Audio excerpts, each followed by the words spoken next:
Bonjour, c'est Hélène Rondeau. C'est l'été, c'est encore le temps des vacances pour plusieurs d'entre vous et je voudrais vous proposer des ouvrages pratico-pratiques pour passer de beaux moments dans vos balades ou dans vos cuisines. Étonnamment, les 4 livres que je vous présente ont à peu près tous le même format, c'est-à-dire ces espèces de petits guides pratiques qu'on aime trimballer avec nous dans la voiture ou dans le sac à dos.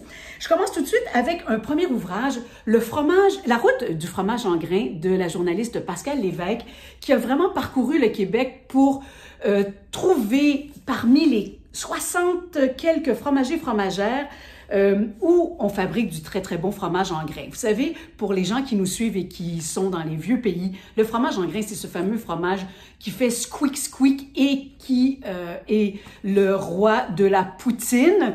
Donc, sur cette route, l'auteur nous dresse des portraits, par exemple, les belles vaches qu'on voit là, qui au pâturage, elle nous en présente quelques-unes, quelques races, et aussi, donc, par région, ici, en Abitibi-Témiscamingue, elle va nous faire vraiment un petit parcours pour s'arrêter, visiter nos fromagers. C'est aux éditions de l'Homme, un livre paru durant la pandémie, en fait.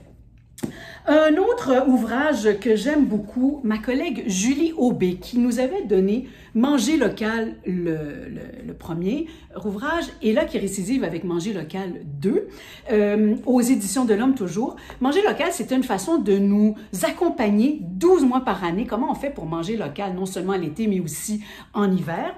Et cette fois-ci, dans ce deuxième tome, elle nous présente les produits frais d'ici par saison. Le temps des vacances, le temps des couleurs, le temps des fêtes, le temps des sucres, le temps des semis.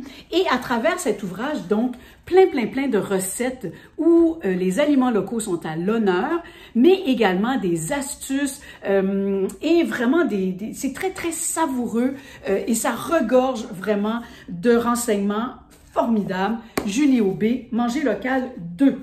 Ça s'en va dans ma bibliothèque. D'ailleurs, le 12 août, vous savez il y a une belle campagne J'achète un livre québécois. Eh bien, ça, c'est après-demain. Et ça, ce sont toutes de belles suggestions d'auteurs d'ici.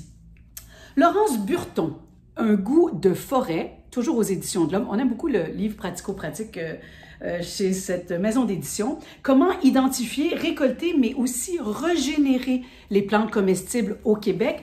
Ce que j'aime de cet ouvrage, c'est que, bon, il est illustré, bon, ici le pissenlit, qui est tout sauf une mauvaise herbe, comment l'identifier, son cycle de vie, etc.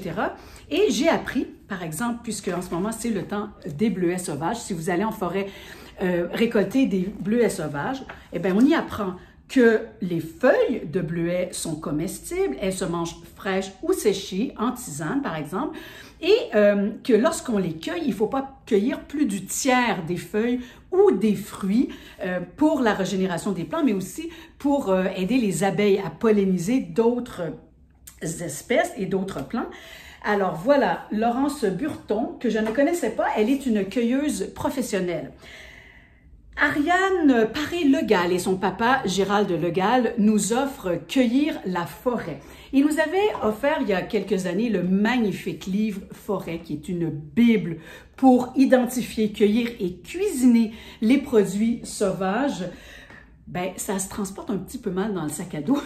Alors, les éditions Cardinal nous proposent cet été un guide qui se glisse bien, qui nous permet, encore une fois, d'identifier, de cueillir et quoi faire avec, par exemple, le cèdre du Canada et comment ne pas le confondre aussi avec d'autres espèces qui sont peut-être moins comestibles.